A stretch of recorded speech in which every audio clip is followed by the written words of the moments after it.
श्रियकान्ताय कल्याणनिधये निधयेऽर्थिनाम् श्रीवेङ्कटनिवासाय श्रीनिवासाय मङ्गलम्।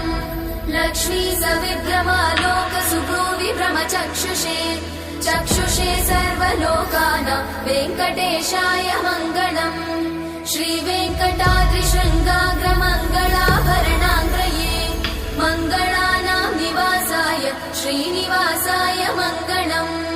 सर्वावयव सौन्दर्य सम्पदा सर्वचेतसां सदा सम्मोहनायास्तु वेङ्कटेशाय मङ्गलम्।